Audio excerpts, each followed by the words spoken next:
Hello, this is Dr. Bradley Graw, orthopedic joint replacement surgeon from the Palo Alto Clinic. This is my annual seminar preparing patients, family members, and friends for joint replacement surgery of the hip and knee. I update this seminar yearly as there's always little tweaks and changes to our processes and protocols as we try to improve care and ensure the best results for our patients. I call this the nuts and bolts seminar, not that I'm going to show nuts and bolts and tremendous detail about the surgeries themselves, but really just want you to understand the basic information you need to have the most successful surgery in the short and long run. Really, the goal is safe surgery, to be as comfortable as one can going through surgery and have the best short and long term outcome. So, if you're looking to learn more, this is the comprehensive annual seminar. I do recommend that you come in person, where I do this generally once a month in Palo Alto, where there is additional time for question and answer and many attendees that you can also learn from in regards to their thought process going through surgery. This is available on YouTube. I have additional printed materials on a Google Drive through our website. Please let me know if you don't have access to these materials, focusing on the specifics in terms of preparation, checklist that's available in regards to getting ready for surgery, and some other frequently asked questions. It really is a team effort getting ready for joint replacement surgery. We have a fantastic team in Palo Alto, a fantastic team at our partner facilities at Sequoia Hospital and through the PAMF Sutter Surgery Center Division. These partnerships are long in the making.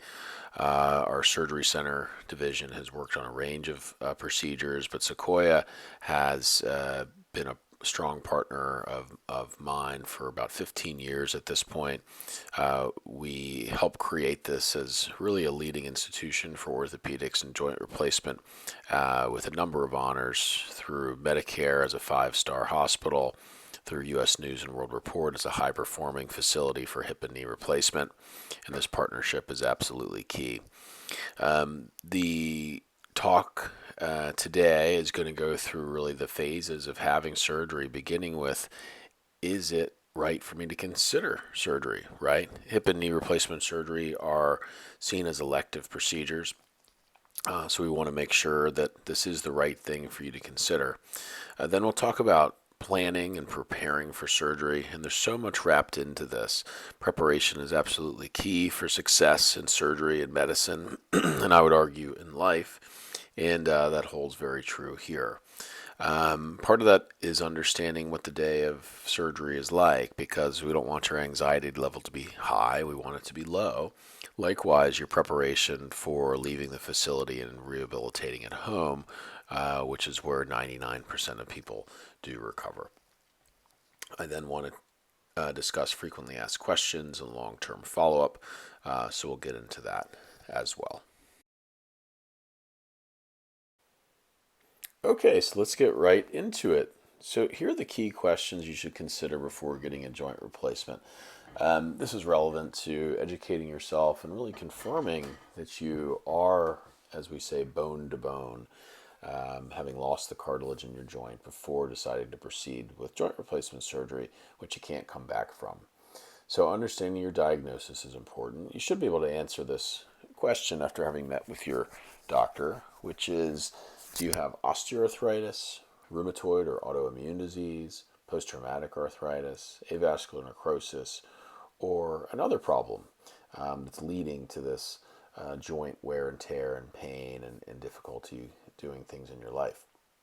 You should also have imaging, including x-ray, potentially an MRI, CT scan, and or a bone density test to help understand how strong your bones are. Really, the question we're trying to answer is, how much cartilage wear and tear do you have? So if you are in the bone-to-bone club, then you may be thinking about joint replacement. Doesn't mean you shouldn't try non-operative treatments, which I would still encourage. And you also should be seeing an orthopedic surgeon who is a joint replacement specialist like myself. A joint replacement surgeon is the best person really to counsel you on how appropriate it is for you to consider surgery, your expectations for success, what recovery would be like, and longevity in terms of the implant that would be used, which is relevant to your health in the long run. So non-operative and alternative treatments really should be considered because they can be quite helpful. It's amazing how modifying certain activities, maybe removing a couple different activities or sports or modifying things, can really make life more livable, even if you have a worn out joint. That may not be a satisfactory answer for you, but it is worth considering. Likewise, weight management. We know that bringing your weight down 5 or 10% can really make a big impact in terms of how much pain relief you have and how you function day to day. And a physical therapist can be a big part of helping you get stronger and helping stabilize your joints, which can be important in terms of limiting pain, but also improving your success after surgery. Anti-inflammatory medications and pain medications that are non-addictive, like Aleve, Advil, or Tylenol, are also worth looking at. And injections and bracing can be helpful, particularly around the knee. We do offer these types of treatments, whether it's hyaluronic acid, platelet-rich plasma, or steroid injections. These are most relevant around the knee. And joint preservation surgery, these are things you might consider, especially if you're middle-aged or younger, trying to postpone the decision of having a joint replacement. However, if you are bone to bone, as I show in the x-ray here, where the femur and thigh and leg bone called the tibia are touching, or in the hip x-ray that follows, where the femur and the pelvis are touching, then it may be reasonable for you to consider surgery. And what's our main goal, right? Folks who are bone to bone and have a very stiff, painful joint often limit their life in terms of basic day-to-day activities, physical activities and sports, travel, and just plain have pain. So my goal for you is to reduce your pain and get you back to desired activities. And I love my job. Our team loves our work because we get to see people really get back to the activities that they love. Being with family and friends, staying active, performing low to medium impact sports, which includes racket sports, skiing, traveling. We often feel like tour guides, seeing people really travel in the United States and beyond, exploring the world and getting to enjoy their days. So if you're in a situation where your life really is getting limited, you failed on operative treatments, and you are bone to bone, then thinking about joint replacement surgery is very relevant. So next, let me tell you about the surgeries themselves. First, knee replacement, and then hip replacement surgery. Okay, so first let's talk about knee replacement surgery. So knee replacement, of course, requires a knee replacement implant. And here are samples of a total knee replacement on the right and a partial knee replacement on the left. The surgery is performed through an incision over the front of the knee, where I move the kneecap to the side and then shave down on the bone to cap the end of the bone with the implant.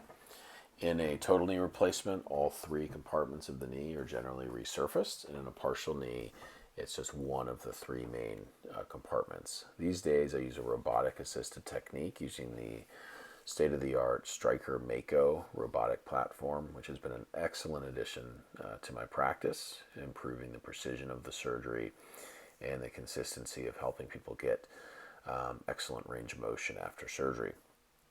I try to use a less invasive incision, and we include rapid recovery protocols to help you get through the surgery and recovery as easily as possible. I use Stryker implants in most cases, which we have to use with this robotic platform, but in some cases I will use non-Stryker implants like Zimmer or Smith & Nephew. About 90% of patients in my practice receive a total knee replacement, with the remaining getting partial knee replacement, and I perform selective resurfacing of the patella, also known as the kneecap. For the robotic platform, CT scan is required before surgery. And the next slide shows the Stryker Mako robotic system. This is a quite robust system, both physically and in terms of its software capabilities and the interface that I use in the operating room. It weighs about 1,000 pounds. It has a robotic arm that has a milling device on the end of it, so that I can precisely mill down on the end of the bone and place the implant in the position that I would like. It also helps me manage the soft tissue balance of the knee to help make sure that it's not too stiff or too loose, and has range of motion that's consistent and at the range that I would like for you. The decision to have a partial knee replacement compared to a total knee replacement is an important one. I wish more people were candidates for partial knee replacement, because partial knee replacement patients tend to be happier as their knee tends to feel more normal compared to a total knee replacement, and can enable physical activities and cutting and pivoting sports like racket sports or skiing and feel more normal. It's not to say that a total knee replacement patient can't perform those activities, but a partial knee replacement generally saves the anterior cruciate ligament, and the patient may get better range of motion after surgery. However, the reason why more patients don't get a partial knee replacement is that you can't have significant deformity in terms of being too bow-legged or knock-kneed. You have to have ligaments that are intact, good flexibility, and pain that's really isolated just to one part of the knee. There is a downside, however, to using a smaller implant and leaving the remaining aspects of the knee untouched, and that downside is there is a higher failure rate or need to transition to a total knee replacement. Basically, a higher chance of reoperation. But let me show you the x-rays of an individual who has a total knee replacement on one side and a partial knee replacement on the other. So in the partial knee replacement, you can see that just one part of the knee is replaced compared to a total knee replacement.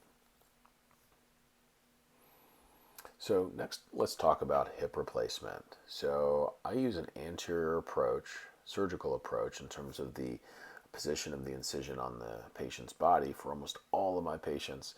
And I use a HANA table, which is a hip and knee arthroplasty table.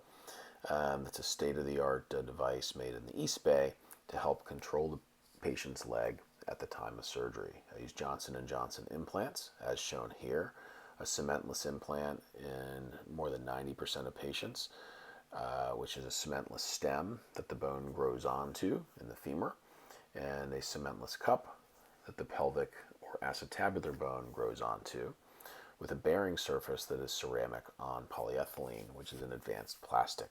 I do not perform hip resurfacing because of the metal toxicity issues that many people have heard about, and individuals do need an x-ray within a year of surgery, sometimes sooner than that if there's been a distinct change in their situation before surgery.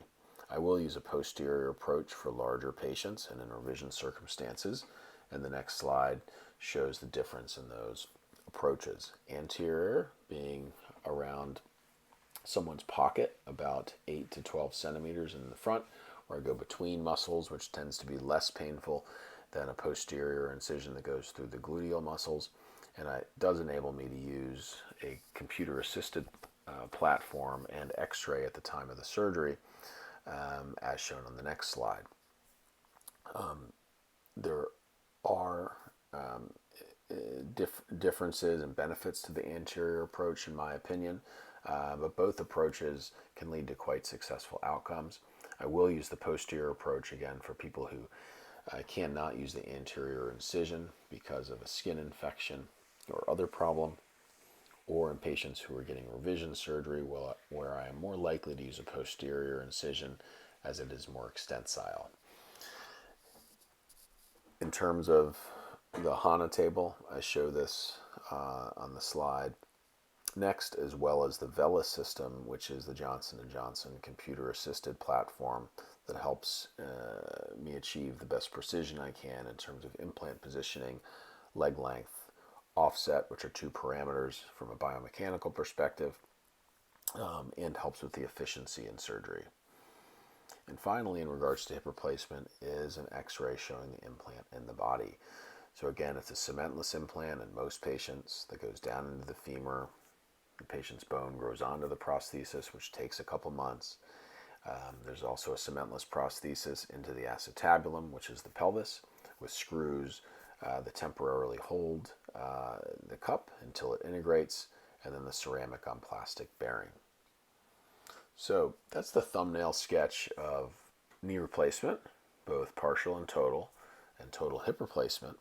But really the reason we're here today is because we do not yet have, much to the chagrin of my young children, we do not yet have a magic wand to perform these surgeries. So we can't put these implants in the body without surgery.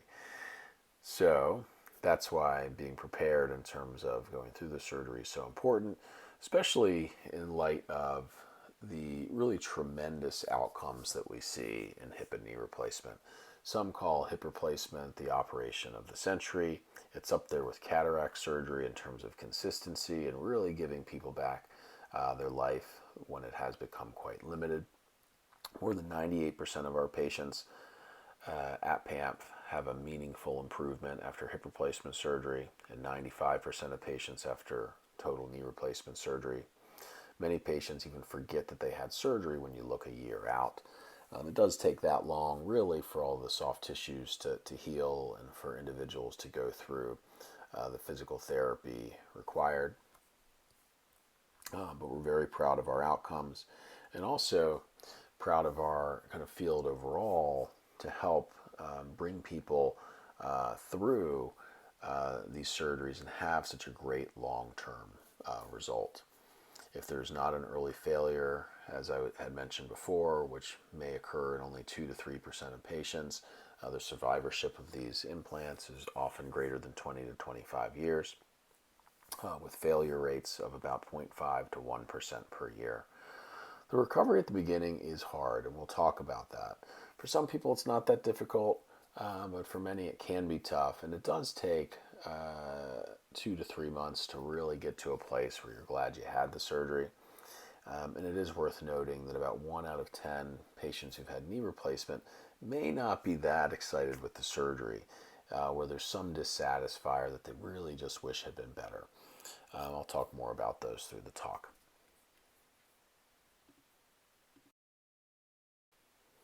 Next, I'm going to talk about surgical risks. Right, this is in a way the least fun aspect of this talk, but it is worth understanding. What are the potential bad outcomes that can happen, and importantly, how can we modify your risk, even if that includes not having surgery.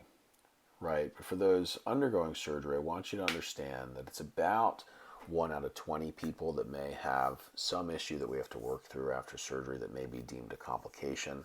The biggest ones that I'm trying to avoid are infection, because a deep infection of these implants can lead to additional surgery and be a big thing to recover from for the patient and for the medical team. Also, blood clots. Historically, we've known there are rates of blood clots known as DVT or PE after these surgeries because of the trauma at the time of surgery, being sedentary, and people's native desire to clot. However, through our prophylactic treatments, symptomatic blood clots are less than 1%. We need to take this very seriously. Stiffness is also something we may see as a complication in knee replacement surgery in particular, where the joint is stiff afterwards that may require additional treatment, even going back to the operating room. And around the hip, historically, dislocation, or the ball of the implant dislocating from the socket as being a potential problem. That rate has come down quite a bit to just about 1 out of 200 patients, but it does still happen periodically and is something we'd like to avoid. Fracture of the bone can happen in those generally with low bone density, but even in those with good bone density, and it can slow down your rehabilitation and require additional surgery. Nerve and blood vessel injury can occur in deep, larger nerves and blood vessels, although this is very uncommon. But we know that superficial nerves and sensory nerves that can cause pain are not uncommon in both hip and knee surgery. And I'll show you a slide and diagram of where you may feel that discomfort, which will generally get better over time. Incomplete pain relief or nerve pain can happen, although this is uncommon, especially in context of how many people are happy with the surgery, but it's something that can occur. And leg length discrepancy or asymmetry, with one leg feeling shorter or longer than the other, rotated outward or angled inward, something that feels asymmetric can occur, although this is less common. I'll describe some of the reasons why it may feel like that early on, but it generally works out over time.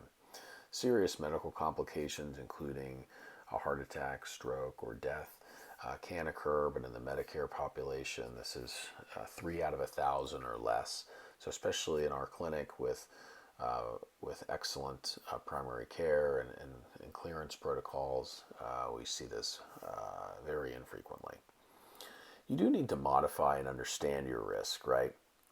So this next slide shows those risk factors, especially for infection: obesity, smoking, uncontrolled diabetes, dental or other chronic infection, personal or family history of blood clot known as DVT or PE, those who are on pain or psychiatric medications and not on a stable dose of medication or with good medical counsel, those who've had previous joint infections, who have previous trauma, joint stiffness or congenital hypermobility, those who've had previous spine surgery or leg length discrepancies. We want to know about these things so we can help modify your risk, which may mean modifying the procedure somewhat for you.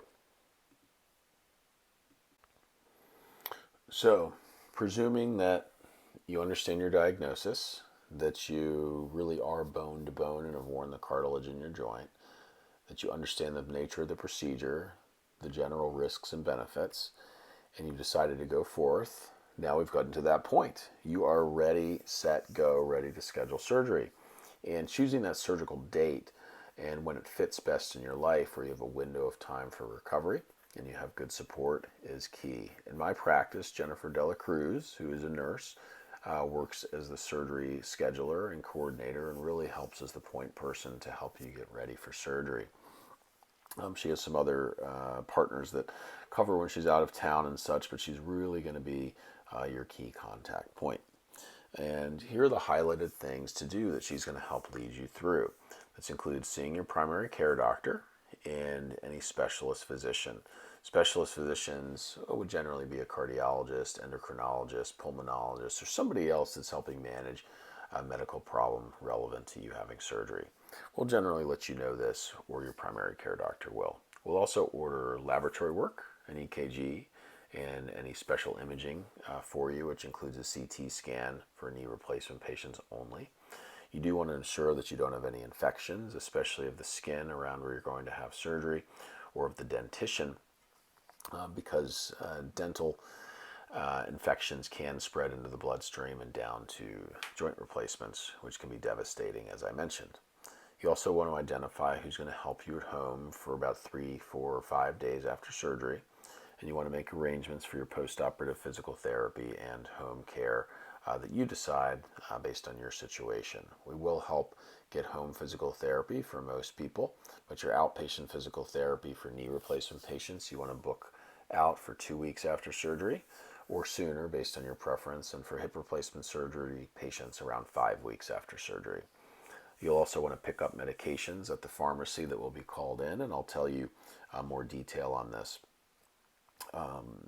as we go through the slides. You also need to prepare for outpatient joint replacement surgery. As of the time of this talk in 2025, more than 85% of my patients are deemed outpatient with a very limited stay in the hospital or the surgery center. In this instance, it's highly likely you'll be home within 24 hours of the surgery as an outpatient. It means you're not formally admitted to the hospital after surgery. You'll be mobilized the day of surgery. You'll be prepared to go home that day or the next morning after surgery. And of course, you will need to be cleared by physical therapy before discharge to home. There are still some patients who are inpatient, as you see on the next slide. This really is the minority of patients. There are some patients who rarely are converted from outpatient to inpatient based on how they did with physical therapy, as an example.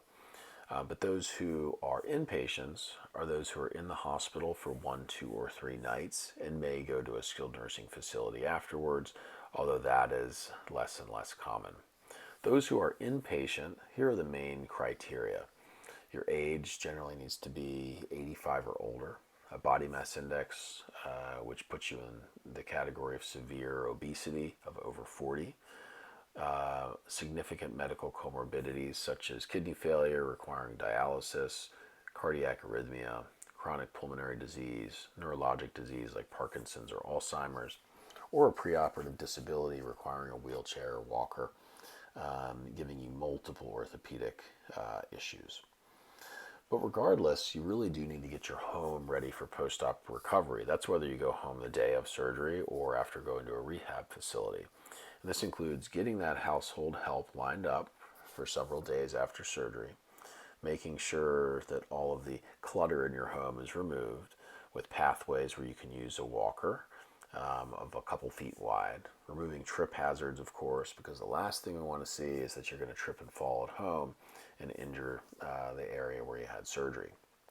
You want to have a meal plan ready, whether that's having meals already prepared and at home, people bringing meals over to you, or some element of delivery, which is more and more available these days.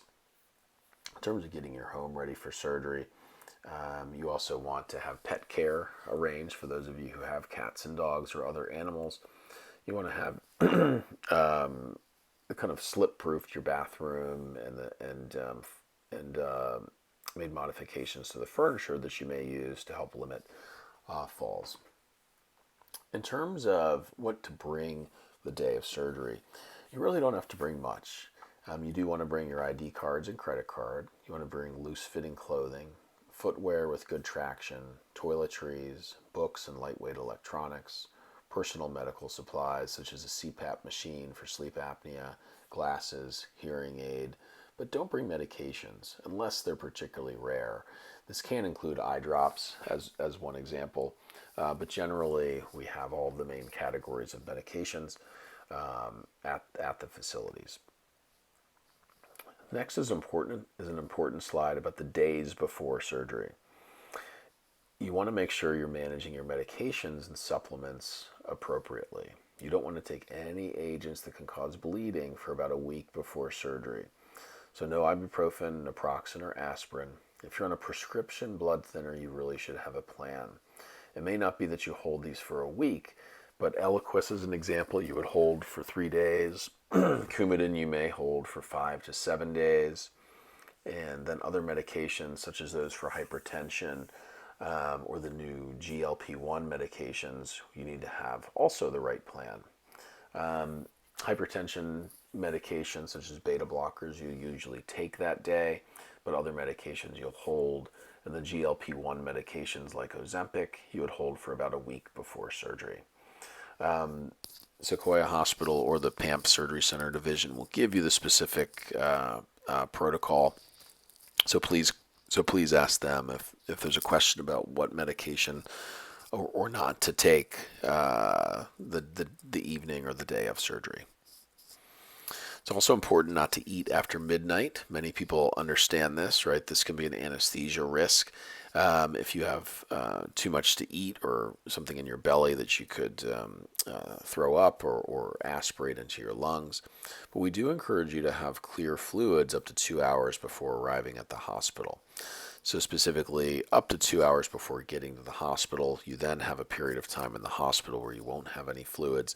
But we found that being adequately hydrated is important in terms of easing your recovery, decreasing nausea and vomiting, and helping you mobilize well in those early hours after surgery. Okay, next is to talk about infection prevention. And the chlorhexidine skin prep, I think, is a very important part of this. Chlorhexidine is a soap that's readily available from the hospital, but also from CVS, Walgreens, or another pharmacy if you need. I want you to shower with this, paying particular attention to the area where you're having surgery, either the front of the knee or the front of your hip, with the goal really of decreasing the amount of bacteria on your skin. Deep infection, as we know, can take months out of your life and really be a tough situation. So after showering, you want to use clean towels, clean pajamas, and sheets, of course, and the goal is to limit those bacteria. So I've given you a lot of information here. We do have a checklist that's available on the Google Drive and one that Jennifer can give you to help that really highlights those things you need to do before surgery. But in general, this means getting your primary care and specialist clearance. This means getting your medications picked up, understanding your physical therapy after surgery, and bringing the right things to the hospital. And of course, avoiding taking agents that are going to cause too much bleeding at the time of surgery, and having your skin nice and clean. So, presuming you've done all of those things, you then get to the day of surgery. And the facility will call you the business day before and tell you when to be there. But you generally have to be there early. If you have the first surgery of the day, which is 7 a.m., you're actually going to be there around 5 or 5:30 in the morning. So you need to get there a couple hours early. So Sequoia Hospital, of course, is in Redwood City off of the Edgewood Road exit off of 280, or the Whipple exit off of 101, and then the ambulatory surgery centers that I've historically operated at or are in Mountain View. Once you get to Sequoia Hospital, there is a valet at the front, but you're going to go to the admitting area, and they will then bring you up to the preoperative holding area. This is where the nurses will get a place for you to be. I will meet you and confirm your consent for surgery and put my initials on the joint where you're going to have surgery. You'll meet with the anesthesiologist and go through the anesthesia program for the day, which I generally recommend being a spinal anesthetic with sedation so that you don't remember what's going on. I would ask that you consider a nerve block for knee replacement. But really make that final decision with the anesthesiologist. If you've had issues with anesthesia in the past, including nausea or vomiting or concerns with reaction to different anesthetics, let us know and we can get you in touch with the anesthesiologist before surgery. You then go back for surgery. So you leave your family members and you'll be with us in the operating room for the surgery, which is an hour to an hour and a half. There is anesthesia time on either end, so the total time in the operating room may be up to a few hours. If you're having a revision surgery, or if you are on the larger side, your surgery may take a little bit longer. You then go to the recovery room where there's specialized nurses that watch you for about an hour to check your vital signs, how you're recovering in terms of the anesthesia and the spinal anesthetic, making sure you're moving well before going up to the recovery unit. The recovery unit at Sequoia is on the third floor. Some patients will go to the second floor or an adjacent floor depending on their medical circumstance, but most people are up on the third floor and again have an outpatient stay where more than 85% of patients are going home within 24 hours of having surgery. We prepare everybody to get up and move that day with physical therapy and occupational therapy. You need to be able to eat without not being too nauseous or vomiting and urinate. You need to have your medications available for home and have appropriate home care before going home. And many people do go home that same day.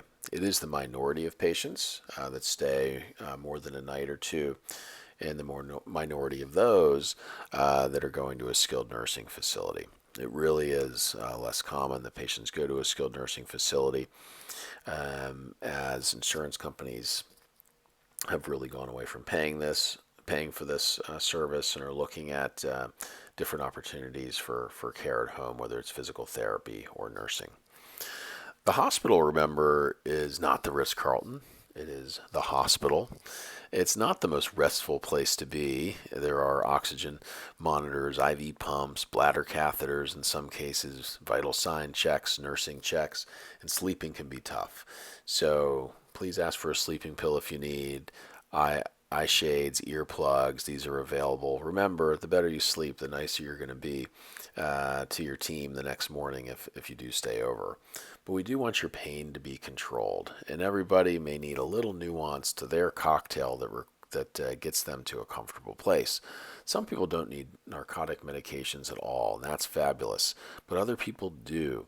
When you look at the multimodal plan, as we call it, with spinal anesthetic, nerve block, local anesthetics, anti-inflammatories, Tylenol, and not nerve modulating agents in some cases, we have been able to keep people from needing narcotic medications. But everybody really is different in terms of their needs and tolerance, so please let us know. Post-operative nausea can be very challenging. There are different medications that can be used, so please talk to the nurses if you do have this. And post-operative fever is not uncommon. It's almost expected in the first 1, 2, or 3 days. But if you do have a persistent fever, we may be looking to make sure you don't have a urine infection, a wound infection, or some other issue. The more you get up and move around, the less you have blood that pools, the more that you can take deep breaths, the less chance of you having a fever. I do urge you to use what we call an incentive spirometer to help take deep breaths, as this will help limit the chance of fever. Fainting after surgery can happen. It's certainly the minority of patients. I'd say less than 5%, but feeling lightheaded, feeling dizzy, or truly fainting can happen. We use the medical term vasovagal when this happens, when someone has low blood pressure. It can happen after anesthesia because your muscles and nerves and blood vessels aren't engaged at the level they were before. And we see this can be more common in women and smaller patients that don't have the same physiologic reserve. If this does happen, you may have spend a bit more time in the hospital or have tests to make sure there's nothing more serious going on. But just keep in mind that this can happen sometimes and it's not uncommon. Preventing blood clots is a big topic, as I mentioned before. We don't want you to get an infection, and we don't want you to get a blood clot. A DVT, or deep venous thrombosis, is a clot in the low leg that can propagate and go to the lung and be life-threatening. Early mobilization, use of compression devices, use of medications really helps the formation of these blood clots. But if one forms, your leg can be swollen, it can be hot, it can be painful to move your ankle up and down. And theoretically, if it went to your lungs, you could get short of breath or have chest pain. If one was to have chest pain or faint, you would want to call 911 at home, or certainly if you're in the hospital, to talk to the nurses right away. But if the leg is just swollen and you elevate it and the swelling doesn't come down, we also want to know, and we would likely have you get an ultrasound either at the hospital or through the urgent care or the emergency room based on the situation. We'll talk more about the medications for blood clot prevention in a bit. All right, let's now talk about the very important topic of physical therapy. And first we'll talk about physical therapy after knee replacement and then after hip replacement. So there's a different philosophy for each of these. With knee replacement, the story really is no pain, no gain. It's a physical therapy dependent procedure, and if you don't do your physical therapy, you're generally not going to be happy with your knee replacement. You need to get your range of motion early. The slide here shows range of motion with the leg all the way out, we call 0 degrees, to a right angle, 90 degrees, and to beyond this, up to 120 degrees or more.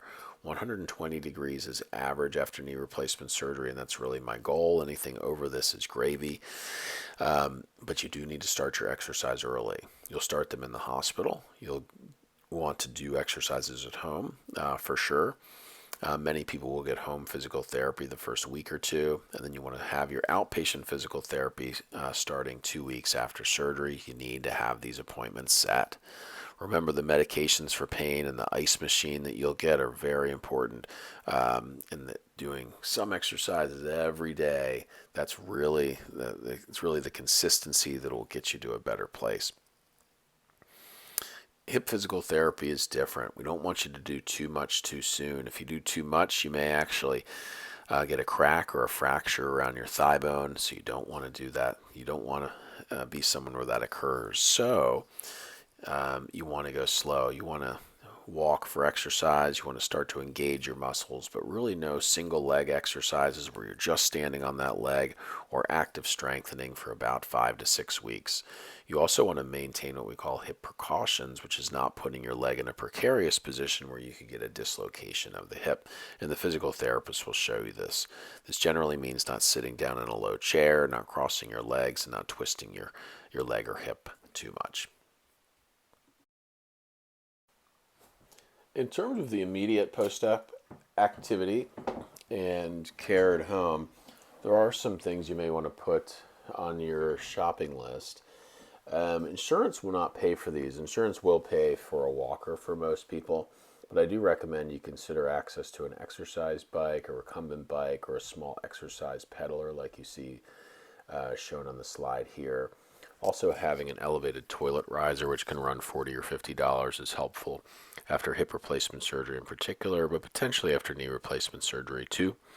And there is something called a hip kit, which is good for those undergoing hip surgery in regards to helping avoid having to lift and pick things off of the floor, given the hip precautions, and some other tools that are included in this kind of kit, which is also about $40 or $50 online, is a long shoehorn and some things to help with bathing and putting on clothes and socks and shoes. Most people ask how active they should be after surgery, and I do recommend that you get at least several hundred steps each day in terms of walking after surgery, but you want to avoid going more than a half a mile or a mile until you're really ready for it. You're going to have ups and downs in terms of pain and swelling in your affected joint after surgery, so you really do need pain to be your guide as you make activity increases. But again, hundreds of steps is important to help make sure you're mobilizing enough and not developing too much swelling or a blood clot in your leg. But too much could lead to discomfort and frustration. Your post-op medications are super important after surgery, especially to prevent blood clots and make sure your pain is under control. Make sure you have a trustworthy pharmacy identified before surgery. Walgreens, CVS, Rite Aid tend to be the most reliable in terms of getting the key medications that you'll need after surgery.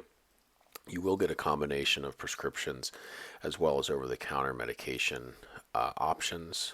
We do not offer pre-authorization for medications at this point because of the administrative burden throughout the health insurance industry.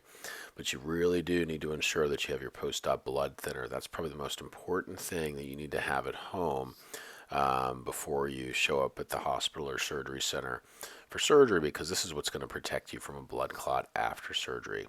You'll be contacted by one of the physician assistants about a week before surgery to help sort out your medication. So please look out for this phone call, message, or communication online. This is an important slide showing really the categories of medications for home. First of all, there will be a blood thinner. It will be one of the following or a combination. I've moved towards using Eliquis for many patients, which is a oral blood thinner. It's a pill that you would take twice a day. It's a longer prescription for hip replacements than for knee replacements. Alternatively, you can use Lovenox if the cost of Eliquis is prohibitive, or if there's some other contraindication, and or aspirin. Aspirin, low-dose aspirin, is important to have at home as a backup if you don't have the other medications or access to them, or for use after you complete them, because I do recommend you take a blood thinner for at least 30 days and in some cases a bit longer. Narcotic pain medication I'll talk a bit more about, but you will get a prescription for narcotic pain medication. Not everybody needs to use this, but it is key that you have this. Anti-inflammatory medication, ibuprofen or meloxicam or others, are important as well. And you'll also be given a prescription for an acid blocker. There's a prescription blocker called pantoprazole or Protonix, which is important if you're going to be on anti-inflammatories and to prevent reflux symptoms. Over the counter, you will be told to get Tylenol, 250 or 500 milligram pills, stool softener, Colace, 100 milligram pills, and on a case-by-case basis, you may get a prescription for anti-nausea medication, antibiotics, or Narcan, which is a narcotic reversal agent. So in specific, talking about the blood thinner, again, it's Eliquis, Lovenox, and or aspirin that you'll be given for a minimum of 30 days after surgery. Eliquis is in tablet form, but it can be quite expensive. Lovenox is less expensive, but requires an injection, as you see on the bottom of the screen here. And aspirin may be used in low-risk patients and after other medications are completed. You have to have the blood thinner picked up before surgery. The final plan will be confirmed after the surgery is completed. In terms of pain medication, Tylenol, please have this available. Many people don't think that this works, but I think in conjunction with other medications, it is good for a multimodal approach. You want to have 250 or 500 milligram pills available that you can pick up over the counter, maximum dose being 3,000 or 4,000 milligrams per day, based on how large you are and if you have any liver conditions, which is where the Tylenol is filtered through the body. There is a low addiction potential and side effect profile, which makes it a favorable medication. Anti-inflammatories, while some people can have a sensitivity to these, many people do quite well, and it's very helpful to help limit the amount of narcotic that you may require. I recommend everybody have Mobic, ibuprofen, or other agents available after hip surgery for 10 days and after knee surgery for 30 to 60 days. In hip surgery, I want you to take a holiday off of using this because it can inhibit the formation of bone onto the prosthesis, which I told you previously is important. The narcotic pain medications are relevant and important for surgery, despite the fact that there really are problems with these. If you do end up taking these, you want to make sure that you keep track of how many you're taking and really start to wean off of these as soon as you can. The state also wants us to make you aware that overdose can occur and that at your option you can get Narcan, which is a reversal agent for home. And you do need to understand that the combination of these with alcohol or benzodiazepines can accentuate the problems with these medications. So while many people do not need them at all, those who do, there can be the issue with inadvertent addiction, tolerance, or other issues over time. Okay, now that we've talked about medications, let's talk about wound care. And why do I have a picture of my lovely wife and daughter here? Well, my wife is a plastic surgeon and a wound care specialist. When she was back at Stanford, she actually ran the wound care center there.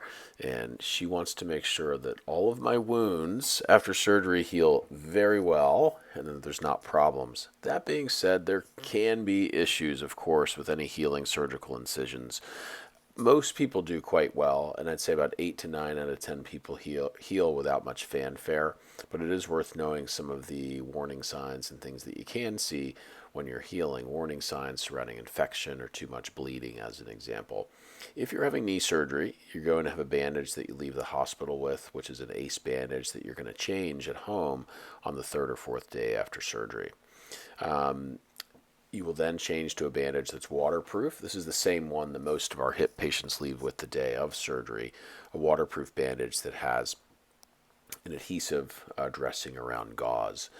If you do have an ACE bandage in place, as you see on the next slide, this is something you can wrap the material such as press and seal, which is a kitchen wrap, or saran wrap around the dressing so that you can shower.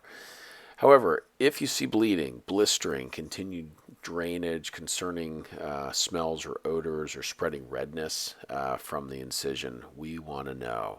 So in sequence here, I'm going to show you slides of blistering that you could see around an incision. These are called fracture blisters, and this is something that we will see around a limb where there's a broken bone because of the amount of swelling that occurs. But we can also see this in joint replacement because of the amount of pain and swelling that can occur where the epidermis will actually separate off of the deeper skin layer. These in themselves aren't hugely dangerous or worrisome. That being said, they could be a risk factor for infection, and this is something we want to be aware of. So please take pictures of what you're seeing. Give us a call. We'll give you instructions and likely offer to have you come into the clinic so that we can let you know how to best handle these. The next slide shows bleeding through one of the bandages. You will sometimes see bleeding through one of the ACE bandages, in which case we'll tell you to reinforce this and potentially change your blood thinner. But you can also see this through one of the Optifoam style dressings, as you saw on the previous slide, which is a gauze with adhesive around it. If you see bleeding more than the size of a $50 or so, we want to know about it. So take pictures of this. We will give you an extra bandage usually so that you could change it at home, or we may have you get some additional bandages at the pharmacy or come in to see us so we can teach you the next steps. If you are bleeding a bit too much, it may mean that we need to change your blood thinner, i.e. reducing it, but that's a decision that we would make after taking a closer eye at your situation. Let's talk about post-op swelling and bruising. Very common after surgery, so we do recommend that you elevate your leg on pillows a few times a day for at least 20 minutes. If you can do this when you're resting or sleeping, it can be helpful because you are going to get swelling for weeks, sometimes just for a couple weeks, sometimes for even 6 or 8 weeks, or even a little bit longer to some degree that you may notice. Constipation is something that can happen after surgery because of being sedentary, because of the stress of surgery and being dehydrated. Also, the narcotic pain medications can cause this. So, Miralax is something that you can take before surgery to help kind of prime your system and make sure the GI tract is moving well. If you're someone who's more prone to loose stools, you certainly don't need to do this. But this is something that's a little tip to make sure to limit the chance of constipation, in addition to staying well hydrated, mobilizing, and decreasing the use of narcotics. Having a stool softener, milk of magnesia, and or suppository available is also helpful. Another comment on swelling. You can see that there can be significant bruising. I tell you this not to scare you, but to show you that there can be pretty significant amounts of bruising after surgery, after either hip or knee surgery, because of the blood thinner and the trauma of surgery. And using compression hose and elevating the leg can help limit this. As we get to the end of the formal part of this talk, I want to make sure you understand the follow-up plan. We want to see you in clinic 10 to 20 days after surgery with one of the physician assistants. They may pull me in to see you if there's any particular questions, but usually this is a standard visit to go through how your wound is healing, how you're doing with the medications, and the early progress of your physical therapy. I'll then see you in clinic at week 6 approximately, where you will get x-rays. If you're having knee surgery, this will be a very important time to check your range of motion to ensure that you're moving along well. And if you're having hip surgery, to look at relaxing the precautions after surgery and ensuring that you're getting into physical therapy for strengthening. You then want to consider having appointments around month 6, at 1 year, and every 3 to 4 years. Understand that you may have additional appointments based on how you're doing. We'd rather have you seen in clinic more often if there's concerns or anxiety or issues. But at a minimum, we want to see you at the visits listed here. And don't wait to make your appointments, right? Sometimes things do book up, and we want to make sure that you're able to get into clinic. The next slide's important in terms of when and who should I call if there's issues, right? Many people go through surgery quite well, but there's usually some bumps in the roads, whether it's questions about fever or medications, or if there can be something more serious, right? We want to make sure that you know who to call. Of course, and this is quite commonly reported in healthcare, right? If there's an emergency, shortness of breath, chest pain, loss of consciousness, concern about a serious injury to the leg, like a dislocation or fracture of the joint, please do not try to call our call center or use My Health Online. This is when you want to call 911. However, call the clinic for things like that of a fever, something wrong with the bandage or concern about the wound, an issue for medication refills or narcotic refills, right? That's when you want to call us. Get in touch with somebody in the clinic. We know it can be frustrating calling into the call center, but please wait and tell them that you've just had surgery and you need to get in touch with us. My Health Online is a great option within the clinic for non-urgent issues surrounding administrative matters, paperwork, and things like that. So please reserve that for those kind of issues while you're recovering from surgery. So thank you for all of your attention thus far. We really want to make sure you have the best result possible.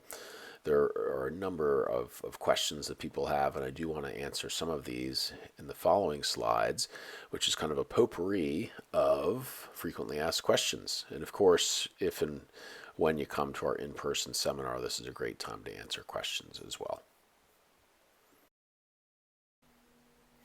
Okay, let's get into the potpourri of frequently asked questions as promised. So the first topic is pre-rehabilitation. Many people ask, well, what can I do to prepare for surgery from a physical standpoint before surgery to make sure I'm in shape and to make sure I'm ready for the rehabilitation? And I do think this is important. If you're very unfamiliar with exercises and physical therapy, it could be worth you meeting with a physical therapist a time or two. This is something we can help you with. Otherwise, give the advice, you don't want to have your lower extremity, your hip or knee where you're having surgery, to be very inflamed or angry going into surgery. You want to have good cardiovascular fitness, and you want to have the inflammation around your joint on the lower side with your muscles as strong as they can be from a reasonable standpoint. So this generally means no higher impact activities. This means doing low to medium impact activities like you would do after surgery, but at the level that you can handle. Exercise bike or swimming pool could be very good. This is also the time to tap into some of the exercise videos that I have on my own YouTube channel, but that can be found throughout the online universe. So generally, you do want to be in shape going into surgery, but the theme is not to have your joint particularly angry, which could make the rehabilitation actually a little more difficult. Next slide is on nickel. The element nickel, some people know that they actually have a strong allergy to. If you're one of these individuals, please let us know. We do have the availability of a knee replacement implant that is low nickel. It's a controversial topic, so please let us know if you do have a sensitivity to nickel. If you're getting hip replacement, this is not relevant in my opinion. In regards to knee replacement, I mentioned that about 1 out of 10 people may have some dissatisfier surrounding the surgery. One of the dissatisfiers can be the noise that comes from a knee replacement. It may not be on every step, but your days of being a cat burglar are over in terms of the fact that the knee replacement can actually click and tap, and it's something that you may hear or feel regularly. This is the mechanical parts of the knee replacement actually contacting or tapping each other. Also, knee replacement is likely hot and warm for several months after surgery, even up to 6 months without being infected. So be prepared for that knee to be feeling warmer than the other knee, with some regularity.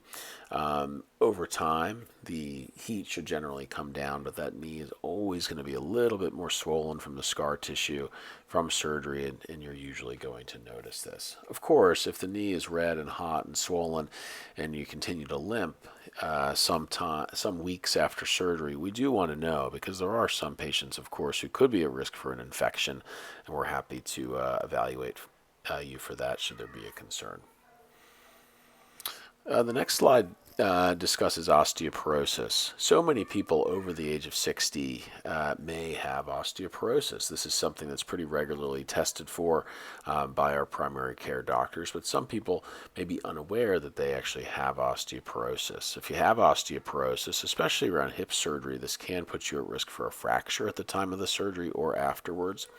So this is something to ask the question of your primary care doctor or our team. A DEXA scan, DEXA, is a test for bone density.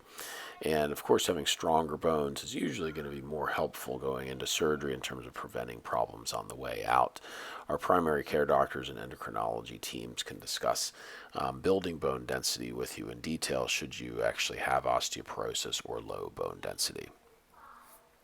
The next slide shows the progression of recovery after surgery. We've done a very good job, I think, of monitoring what we call PROs, or patient-reported outcomes. And the time interval that we usually check is at 3 months, 6 months, 9 months, 12 months, and beyond. And we have learned that most people, and at a statistically significant level, make solid recovery by 3 months. But you are still improving at 1 year and even beyond. At least 80% of the recovery comes in that first 3 to 6 months, but there still is a substantial amount of recovery on the tail end. So remember to keep up the hard work. Many people ask me, how many surgeries do I perform? And this is an interesting topic. I'd like to think that I have a nice kind of sweet spot of number of surgeries where I don't do too few to not be skilled, but I don't do too many to be inattentive to my patients. This does mean that I perform about 300 to 400 hip or knee surgeries per year, and a sweet spot for me during any operating day is to perform between 3 and 6 surgeries a day. I may use one or two operating rooms depending on the volume of surgery. And we do manage the schedule looking at the complexity of people's surgeries and medical comorbidities that people have. The idea is, again, not to be doing too few or too many surgeries so I can do a great job for you.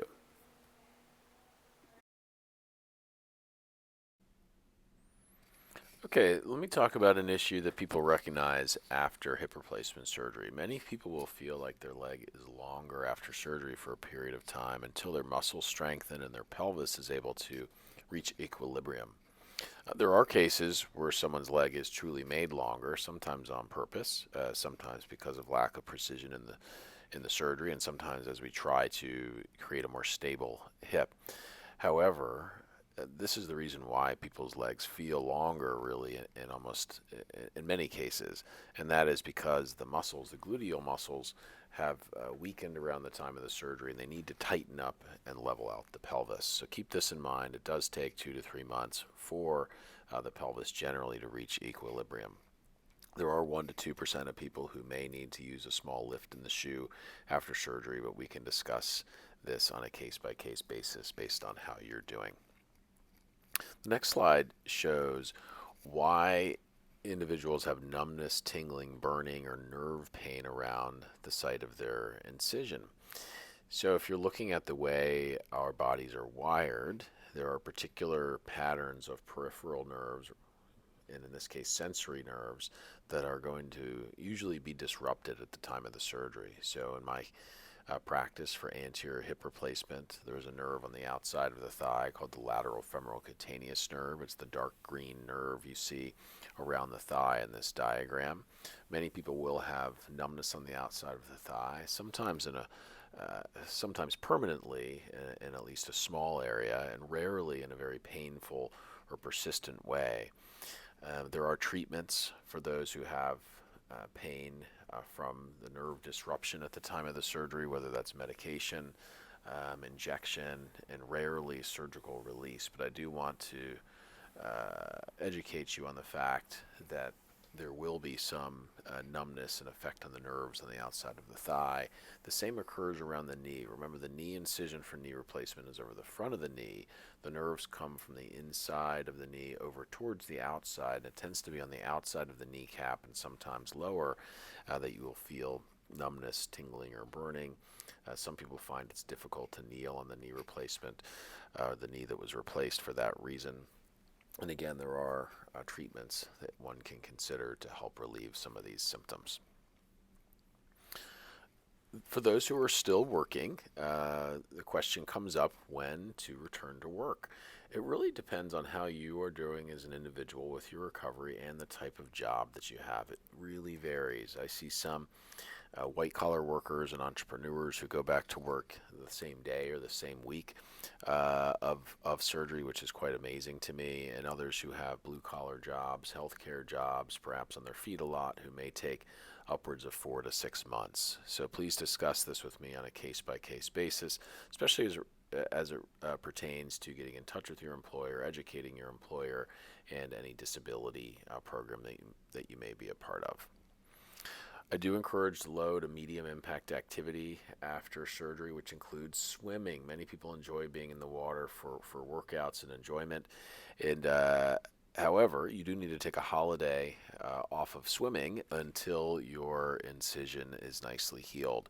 On the early end, this tends to be about 5 to 6 weeks. On the later end, this can be 8 weeks or beyond. So please check with me, but it tends to be around 6 weeks that you can get back in the swimming pool.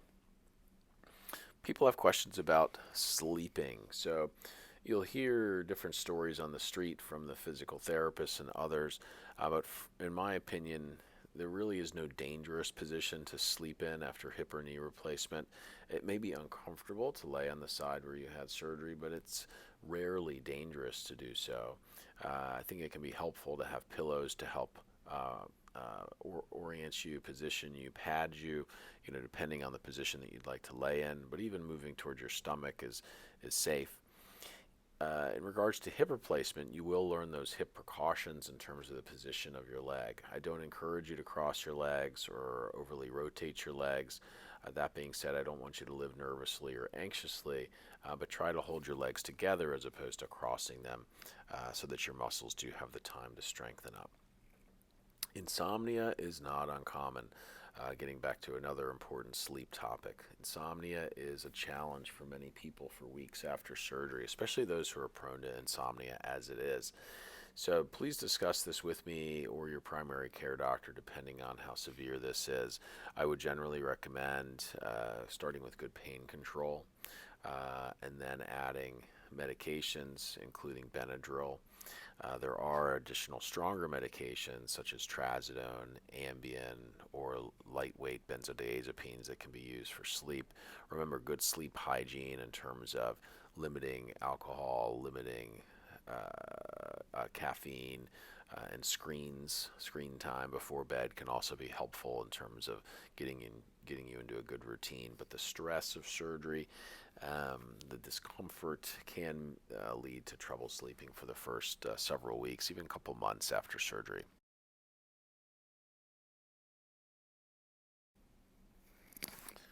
Stairs are generally well tolerated after surgery, even doing a couple flights. If you have more than this at home, please let us know. If you have multiple other orthopedic issues, also let us know. We may have to make some arrangements and discuss the details here. But you will also practice stairs with the physical therapist on the day of surgery or the day after, so don't let this be a block for you going home. If you have any particular concerns, let me know. In terms of pain after surgery, you're going to see and be asked about your pain scale. Well, this is generally seen in that typical 0 to 10 question. Where is your pain located? The reality is, we want to know, right? We don't want to overshoot the mark with pain medications, but we want to know, especially if you're in the severe category of pain, there can be issues that we need to work out. Maybe there was a complication at the time of surgery. Maybe you're not responding well to a particular pain medication. And we also don't want you to be terribly uncomfortable. The next slide shows another way to think through your pain level. This shows kind of a creative way of thinking about pain as opposed to the smiley face or the sad face. But the reality is, if you get into the lower categories here in terms of pain or have very severe pain, please let us know. Driving and travel after surgery, these are important topics. It's best not to drive with that operated leg until 3 to 4 weeks after surgery so that your reaction time can get back to an acceptable level. The other issue is pain medication, of course. If you're on narcotic pain medication and are sedated or confused, this could be dangerous, so be judicious here. In terms of air travel and longer car trips, there is a risk of blood clot. So being sedentary, being cramped in one position, being at altitude, these can be risks for developing a blood clot in addition to the usual risk of surgery. When you compound these things together, it can put people at risk for getting a DVT. So I do recommend holding off on long trips, continental trips, trips to Europe or Asia for approximately 6 weeks if you can wait. If you do get forced into going on a trip due to an emergency, let us know. We may alter or increase your blood thinner if this has been modified. But again, the best practice really is to wait for 4 to 6 weeks for long trips. There is no special card or identifier for us to give you in terms of getting through TSA. That is the security check, of course. If you go through a metal detector with one of the implants in your body, it will generally go off at least half the time. So keep that in mind. And thank you very much for participating in our quality improvement and quality control efforts within the clinic. Much of this comes in the form of asking for feedback, and we do appreciate you filling out the surveys that have our name on it so we can keep track of how we're doing clinically in terms of our patient-reported outcomes, but also other, potential dissatisfiers in the clinic in regards to communication, medication management, and other things that help you get through the surgery well. So please let us know if you have concerns, but thank you for your feedback. Some of this comes in the form of patient-reported outcomes.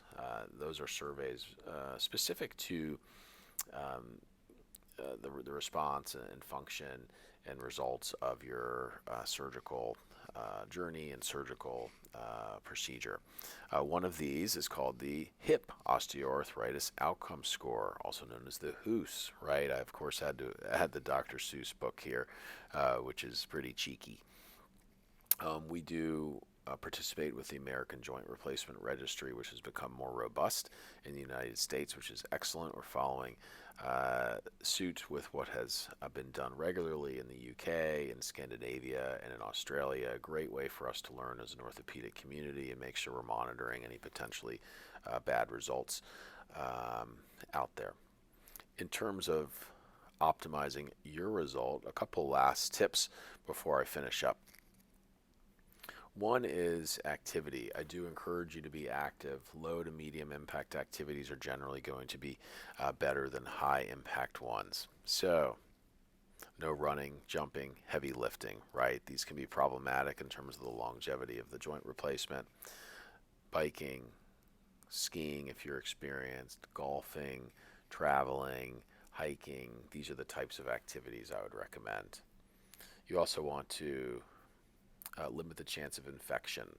So, one source of potential infection after joint replacement is through dental work. There are bacteria in our mouths, and we know that through even dental cleanings and other invasive dental procedures, bacteria can get into your bloodstream and potentially seed an area where you've had surgery. So, I do recommend you take antibiotic prophylaxis surrounding dental cleanings. We'll give you the prescription for this.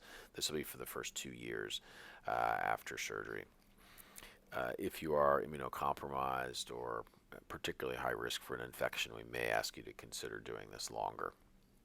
The same holds for infections around the extremity where you had surgery, especially about the feet, where you can have cracked skin, infected skin, or infected toenails. This is something to be proactive about, whether you're dealing with a more chronic issue or if you are to have an infection from some type of exposure. Please let us know. And please continue to share this information with others. I think this YouTube as an example, but also information from our partner societies such as the American Association of Hip and Knee Surgeons and other printed information that I have available, I would recommend you share. Please keep our phone numbers and appropriate communication channels in mind, including our longtime PAMP phone number 650-321-4121, the Center for Total Joint Replacement 650-853-2018, and My Health Online. So we've gotten to the end of the talk. Thank you so much for your attention. Thank you so much for participating in preparing for surgery and considering all of these issues that can ensure a great result for you or your family member and also for our teams. We want to see you do well. I want to share a couple stories here. One is based on the picture shown here, which is me skiing with my father. This was a few years ago. He's now 84. And has made it these years as a successful doctor, father of four, outdoor enthusiast, skier. He raises animals at a ranch that he has now, and he has 2 hip replacements and 1 knee replacement, actually. So I did not perform his surgeries. I don't generally condone operating on family members, but I was with him as he went through his journey of getting a hip replacement the first time and then knee replacement. And it's really remarkable to see how well he's done. He had his first hip replacement done at age 69, I believe, and then knee replacement in his early 70s. And these were tough journeys. The hip replacement, not as much in regards to pain. The knee replacement, it is more painful to go through this. But to be able to be active with him, and here he is in his orange ski pants at age 79, really doing quite well. Amazing to see him, make it to the top of these mountains that he had skied when he was younger, and to enjoy these times. These surgeries are so powerful, and to see him maintain his activity level and health overall has been fantastic. I then share a couple pictures here of my family, and for me, really staying active, physical activity, doing things together as a family is just what it's all about, and great for me to be able to share these with my young family, and my wife, of course, a physician as well. It really is labor of love as we take care of our own patients and enjoy this journey we have together. So thank you for listening this far, and look forward to seeing you in the clinic. If I end up being your surgeon, look forward to doing the best that I can and our teams the best that we can to get you to a good place. So thank you very much. Take care.